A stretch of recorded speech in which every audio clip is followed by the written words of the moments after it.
SCP-7777 Heptaphobia. The SCP Foundation has effectively a countless amount of problems to worry about around the world. Anomalies can pop up anywhere, at any time, and the Foundation has to constantly remain vigilant from threats. Unfortunately, like any organization, they also have problems from within. But much like their exterior problems, their interior problems can hardly be considered normal. SCP-7777 takes a look at a situation involving a series of internal crimes involving all levels of Foundation personnel. One question only leads to another, and before long, the situation spills out into full-blown conspiracy. Let's take a look. SCP-7777 is described as an anomalous phenomenon affecting random number generators, utilized by the SCP Foundation. This phenomenon can manifest in any random number generator that both continuously creates output and is not, at the time of manifestation, being monitored directly by a sapient individual. It's also noted that the phenomenon affects both pseudo-random generators and true random generators, meaning those that base randomness on a physical process rather than a computer algorithm. When an RNG comes under the phenomenon's effects, it will randomly begin to produce a series of sevens interspersed with zeros at seemingly random intervals. After such an event concludes, the RNG will continue to output as normal, with no detectable differences. SCP-7777 was initially discovered on January 28, 2018, following the presumed malfunction of a CK-class scenario detector. The device's internal pseudo-random number generator had deviated significantly from its synchronized counterpart, indicating a potential CK-class scenario had occurred, meaning a restructuring of reality. When technician Davis Silverstein checked the random number generator output of the detector, he discovered an abnormal pattern consisting entirely of sevens and zeros, and reported it to a colleague. Curiously, the colleague he reported it to is listed only as Dr. Expunged. Dr. Expunged quickly informed the other members of his research team, including a member of the Department of Analytics, a senior researcher whose name has also been expunged. With assistance from Davis, the three were able to copy the abnormally generated numbers onto a separate drive, forwarding the info to the Department of Analytics. The phenomenon was classified and cataloged provisionally as EE-770707, indicating a minor extranormal event.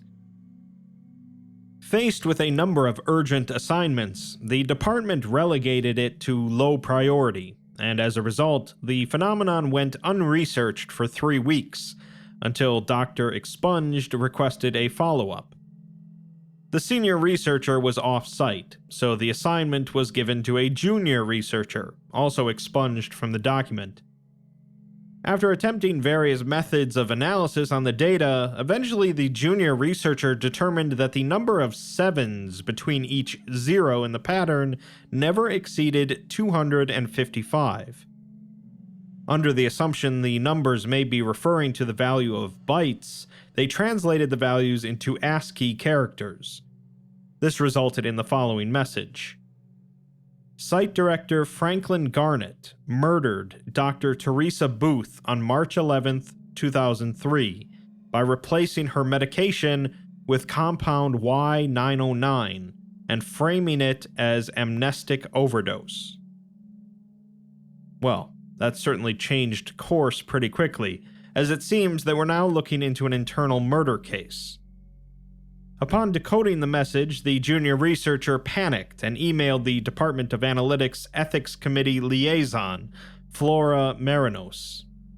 After several hours, Marinos read the email and immediately reported it to the Ethics Committee, who launched an investigation into Site 85 director Franklin Garnett, as Dr. Teresa Booth was indeed confirmed to have died from a severe Class C amnestic overdose on March 11, 2003.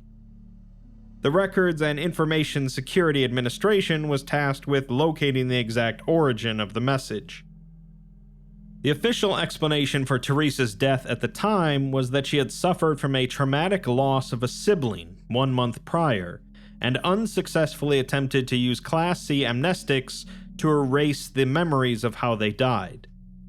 However, review of archived security footage revealed that approximately 3 minutes of footage were removed from various tapes, including the hallway directly outside of her living quarters, on the day prior to her death.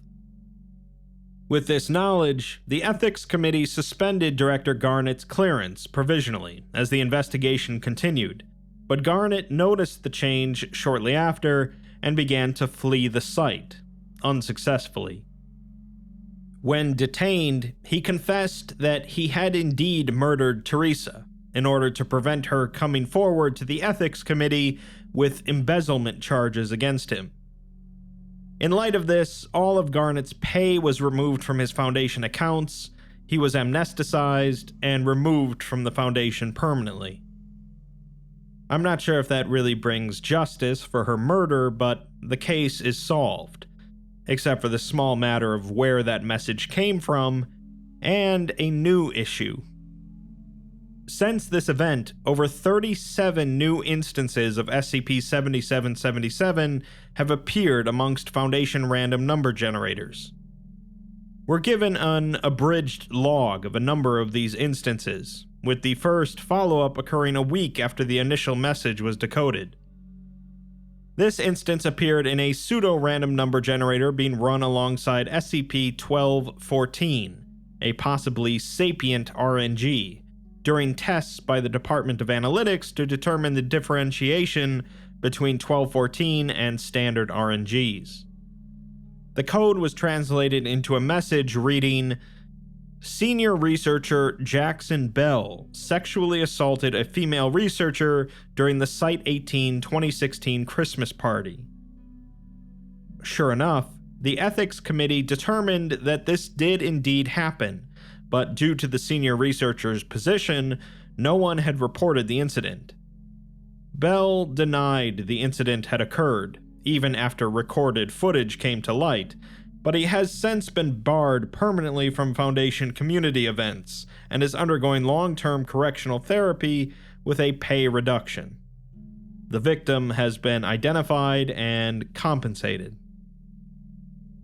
Another instance, from a few weeks later, appeared in a similar manner to the first one, in a CK-class scenario detector. Technician Davis Silverstein was present, who detected and decoded the message. It read, "Containment Specialist Sofia Rosario falsified her credentials and plagiarized stolen designs from her coworkers." What started as informing on a murder now seems to be progressing into uncovering all sorts of crimes and infractions. Evidence at first had suggested that Rosario was fully knowledgeable and capable of containment specialization, and none of her former coworkers claimed that their designs had been stolen. However, at Liaison Marinos' insistence, further investigation was pursued, and it was discovered that various minor inconsistencies existed within Rosario's identification documents. Rosario was interrogated, during which she began to hyperventilate and convulse before spontaneously collapsing. Before medics could arrive, she was confirmed dead, and an autopsy revealed that she had consumed a cyanide pill. Her true identity has yet to be confirmed, and since her death, 3 containment specialists had come forward to corroborate that she had stolen designs from them and passed them off as her own. The following 2 instances of 7777 have been expunged from the record by order of the O5 Council, and the next one occurred on May 12, 2018. It was generated during a production of a number for the consumption of SCP-5789, the set of all non-existent numbers that consumes any number associated with it. The message from this instance is translated as, "Accountant Gregory Kaplan allowed various monetary crimes to occur due to negligence in bookkeeping important projects." Kaplan admitted to negligence in their duties, claiming that they didn't intend any ill will and merely had higher priorities. After some discussion, they agreed to forward all their communications and financial records to the Ethics Committee and transfer their current responsibilities to other accounting personnel.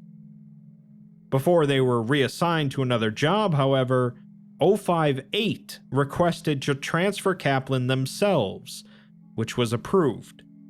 Kaplan's current location and occupation within the Foundation are not known. Curious, and it's likely there's more going on here than at first glance. More instances occurred, with the 13th being discovered by a doctor who claimed they had been running an RNG on their personal laptop for over 3 months, until an SCP-7777 instance occurred. The translated message reads, "Site Director Thomas Graham vandalized SCP-4051's containment chamber with the phrase, 'dumb anomaly idiot,' to intentionally provoke him into breaching." Security footage of SCP-4051's containment chamber revealed that this did occur, and investigations revealed that Graham had ordered at least 24 unethical and intentionally cruel experiments against SCP-4051. Further investigations revealed that this abusive behavior not only extended to SCP-4051, but other anomalies and researchers as well. Further analysis of the prior 8 years Graham had been in charge of Site-17 showed that he had committed numerous crimes against the Foundation, including homicide, assault, embezzlement, bribery, extortion, verbal and physical abuse, perjury, gross misuse of amnestics, and conspiracy, among other violations of Foundation Code of Conduct. When faced with the charges, Graham denied all of them and demanded O5 council intervention, which was promptly denied. He then attempted to assault a station security officer, who quickly detained him. He has since been removed from his position and assigned permanent D-Class status. Additionally, Site-17 has been placed under direct Ethics Committee control, and all affected anomalies and researchers have been provided with compensation and given optional free use of on-site parapsychological counseling. Despite the well-documented existence of all of Graham's crimes, no on-site personnel had come forward with complaints beyond the first 4 years of his tenure as site director, including post-demotion. It's unclear why SCP-7777 highlighted this specific crime. We're still no closer to understanding where these messages are coming from, but they continue to keep on coming. During a New Year's celebration at Site-42, a raffle was held using a ticket system. Midway through the party, various participants noticed that all of the raffle codes were comprised solely of 7s and 0s. When an ethics committee liaison at the party discovered this, they halted distribution of the tickets and forwarded all of them to the ethics committee proper. Although some were missing, context clues allowed for the following message to be translated. Dr. Theron Sherman attacked junior researcher Roger Radcliffe on September 12, 2018, in Site-42's break room.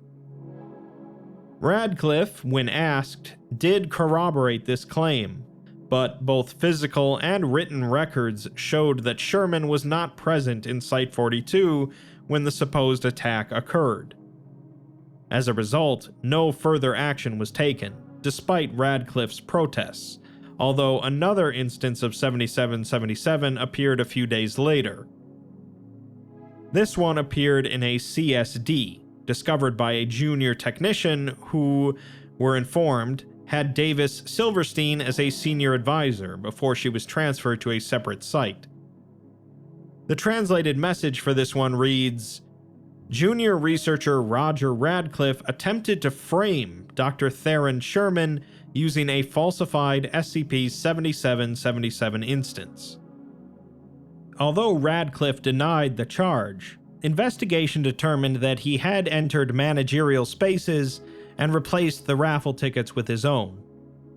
Radcliffe was placed on leave for 3 months, and it's noted that this is the first instance where SCP-7777 referenced itself in its accusations, showcasing a degree of self-awareness. More entries were expunged by the O5 Council, and were given the 26th instance of SCP-7777 manifesting. Here, the Astronomy Department discovered abnormal fluctuations in the luminosity of the Pleiades star cluster. Although not originally linked to 7777, analysis of the phenomena by researchers accidentally uncovered the corresponding instance's message, which was forwarded to the Ethics Committee. The message reads, "Thaumaturgist Diana Ribeiro cast thaumaturgic spells on various Department of Tactical Theology researchers in an attempt to send them to the Abrahamic hell when they died." Liaison Marinos went to Ribeiro to inquire about the validity of the claim, to which Ribeiro confirmed that she had indeed been casting spells to send fellow DOTT members to hell when they died. After intense deliberation, though, it was determined that the success of these spells could not be validated, and nothing in the Ethics Committee guidelines explicitly disallowed spells that did no physical or mental harm. As a result, Ribeiro was not charged with any violations, and was allowed to continue working at the Department of Tactical Theology. Other observatories focused on the Pleiades cluster did not find any abnormal fluctuations in their luminosity. After some more expunged entries, another instance appeared in a CSD discovered by technician Davis Silverstein. The message translates to, "Director Calvin Bold murdered a 6-month-old baby by kicking it into a wall." The incident refers to SCP-6469, a child that appeared spontaneously before disasters and often underwent physiological changes, such as growing horns, speaking in various languages, or emitting blood from its orifices.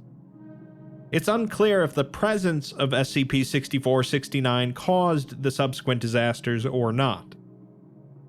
The child appeared spontaneously in Director Bold's office one night and began speaking in Italian, causing Bold to panic and kick it into a wall, killing it instantly. As the child posed a threat to the existence of the Foundation and the Veil, the actions taken by Bold have been deemed appropriate for the circumstances, and charges were subsequently dropped. However, the following instance of 7777, also detected by Silverstein in a CSD, reads, "Ethics Committee member Jeremiah Cimmerian intentionally fabricated the SCP-6469 anomaly to protect Director Calvin Bold." Cimmerian complied with the subsequent Ethics Committee investigation, and revealed that he did indeed fabricate the 6469 anomaly to prevent Bold's demotion after unintentionally killing a fellow researcher's child, mistaking it for an anomaly. He became aware of this event after Bold messaged him in a panic after the murder. Cimmerian also embezzled funds to pay the father of the child, informing them in the process that it was not a bribe and that they can press charges if they wish. The researcher did not bring further charges to the Ethics Committee prior to the 7777 message, nor when they were specifically asked about it. Cimmerian was discharged from the Ethics Committee after investigation, but has not been removed from Foundation employment. A few months later, however, Cimmerian went missing, and Reza records appear to have been altered during this time from an unknown outside source. There's definitely something pretty fishy going on here, from inside the Foundation, made all the more suspicious by more entries expunged from the record by order of the O5 Council. The most recent 7777 instance found by the Foundation is from May 16, 2021, and is believed to have initially manifested in a CSD. Technician Davis Silverstein had informed Liaison Marinos of it, but was unable to deliver the instance to them. On that day, Site-14 came under attack by a hostile group of interest, believed to be the Chaos Insurgency. The site's security was quickly overwhelmed, but thanks to the unexpected presence of MTFs in the area, the site was retaken relatively quickly. During the retaking of the site, an incident occurred in one of the employee break rooms, and were given a log of the footage. The break room is under lockdown, and all of the researchers are taking shelter under various objects, such as tables or chairs. Alarms are audibly blaring, and the room is darkened to reduce visibility. A loud banging noise can be heard outside of one of the doors, growing louder and more intense as the door begins rattling. The personnel within the rooms begin to whisper with increased panic. The door then breaks in, and a Chaos Insurgency agent enters, causing one researcher to begin screaming. The agent raises their firearm at the researchers and demands that they line up against the back wall. All of the personnel comply, and the agent approaches one of them, demanding to know their full name. The researcher complies, and the agent continues down the line, asking each of their names. Eventually, they reach Technician Davis Silverstein, and after hearing his name, the agent immediately shoots Silverstein repeatedly, causing the other personnel to flee. The agent ignores them and continues to fire into Silverstein's corpse until the entire magazine is emptied. The agent then attempts to leave, but is interrupted by an MTF agent who attacks and apprehends them. A couple of minutes later, the Chaos Insurgent begins to hyperventilate and shake. Suspecting self-poisoning, the agent produces SCP-427, a locket derived from SCP-500 capable of rapid healing, and applies it to the insurgent to stabilize them. Nearly all Chaos Insurgency elements either fled the site or were killed in action. The captured agent was placed into forced long-term medical care and was restrained heavily to prevent further suicide attempts. A month later, the Ethics Committee took possession of the Chaos Insurgent, secretly, as it was expressly forbidden for Ethics Committee personnel to place themselves into proximity of a hostile force. For the following 3 weeks, they attempted to interrogate the agent, but were incapable of soliciting useful information. A breakthrough was discovered, however, when the genetic material of the agent returned a match in the Ethics Committee database of Foundation employees, a near-identical match to MTF Alpha-1 agent Justin Buell, who was still under Foundation service. Further examination of archived Chaos Insurgency agent genetic data revealed further matches with current and former members of MTF Alpha-1. It's believed that this was not discovered earlier due to the aforementioned policy, the Ethics Committee solely holding the employment information of all Foundation personnel, and a lack of incentives to compare CI agents to Foundation personnel. Alpha-1, as a reminder, are among the best and brightest of the Foundation, the MTF that answers directly to the O5 Council.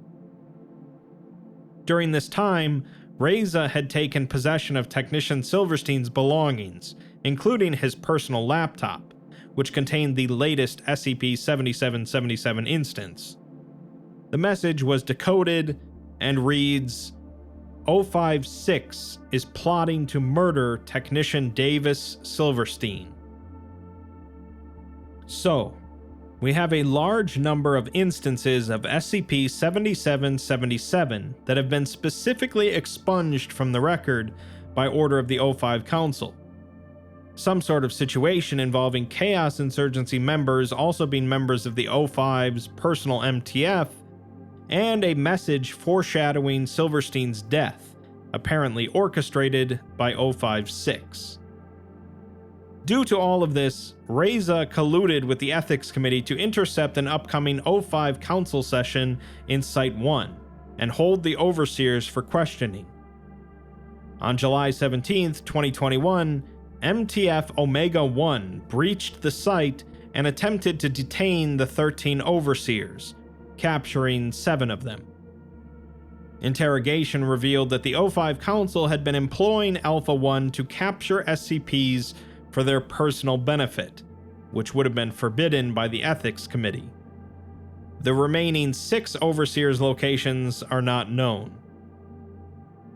Since July 21st, the Ethics Committee has taken direct control of the SCP Foundation until the full extent of the damage done to the Foundation can be assessed and repaired. We're given an addendum written by Reza director Maria Jones, in which she says that this is the way it's been ever since. The above file is a mess of conflicting redactions, misleading information, and version conflict.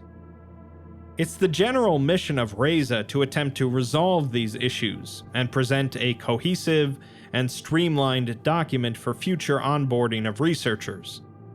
They also ensure all proper parties are informed of relevant information and ensure breaches of security are handled and dealt with. This file is to remain a permanent exception to their mission. A lot of things haven't sat right with her since they first started looking into SCP-7777. Why are some staff consistently involved in the discovery of instances? Why did O56 attempt to assassinate a random, lowly technician? Why did no one report any of the crimes before the anomaly announced them? And why are so many reluctant to speak up even after? Everything fell into place after they confiscated that laptop, though. And after examining the evidence, there's only one reasonable conclusion she can arrive at. SCP-7777 does not exist. SCP-7777 was, in actuality, a coordinated effort between Silverstein, Marinos, and various other faculty members whose names she has expunged from the record, to create a platform to whistleblow the Foundation's corruption. Using various tactics, they've successfully managed to fool a majority of the Foundation's leadership, including the Ethics Committee and Reza, into believing that SCP-7777 is a real, anomalous phenomena which cannot be controlled. Only recently have some of them caught on, including O56, who still hasn't been caught and tried to uproot the project at its source, completely unaware his plan had already been compromised and used to trigger his own downfall. Nonetheless, the Ethics Committee is completely in the dark about SCP-7777's true nature, and she intends to keep it that way. She has reason to suspect that their intentions aren't as pure as they'd like everyone to believe. Most of the data they have on what occurred has been from the Ethics Committee's reports, and they conveniently paint a pretty picture of the Ethics Committee overthrowing a corrupt O5 Council. A whistleblowing service wouldn't be necessary to begin with, however, if the Ethics Committee was actually fighting corruption. She doesn't think that they're getting the full story here, between the missing employees, the coincidental possession of SCP-427, and that one conspicuous database infiltration. It's quite possible that the Ethics Committee is playing their own game, with the O5 Council now gone. She hasn't a clue what they intend to do with the Foundation as the sole executive power, but she doubts that it's remotely good. Fortunately, SCP-7777 has given them a weighted, 7-sided die, and she intends to leverage it with all of the power Reza can muster. While the Ethics Committee's been creating their conspiracy, they've been creating their own, and she thinks that it's time to excise the bad apples from the rotten bunch. Alright, so a few personnel at the Foundation, notably Junior Technician Davis Silverstein and Ethics Committee Liaison Flora Marinos, as well as a few others, became aware of some rather corrupt practices by the upper echelon of the Foundation, including the O5 Council. Rather than trying to whistleblow on these activities directly to the Ethics Committee, they created a fake SCP-7777, which would seem to be mysteriously sending messages about corruption in the Foundation. This was all well and good for a while, and at least brought some sort of justice, but the O5 Council continued to try and sweep the whole thing under the rug, unaware that it was actually a fake SCP. Eventually, O5-6 caught on, and used MTF Alpha-1, masquerading as Chaos Insurgency agents, to assassinate Silverstein. Unfortunately for him, Silverstein had enough evidence on his laptop to blow the whole thing open, effectively closing down the O5 Council and leaving the Ethics Committee to run things. This is a rather convenient change of events for the committee, and Maria Jones suspects that there's more going on with them as well. Sometimes the Foundation, specifically the O5 Council, are portrayed as a constant source of vigilance in the world, a bastion of normalcy fighting against the constant tide of anomalies, with some mistakes here and there. Other times, though, they are portrayed as far more human, a realistic, albeit pessimistic portrayal of a small group of people that have ascended to an extremely important and powerful position, and they sometimes abuse that power. The article seems to imply that the heads of the Ethics Committee aren't going to be much better, trading one corrupt group for another, but it's impressive enough that some personnel at the Foundation were willing to literally risk their lives to expose the Council's crimes. It's certainly possible that others, including Maria Jones, will do the same for whichever group may run the place. As the saying goes, the only thing necessary for evil to triumph in the world is that good men do nothing.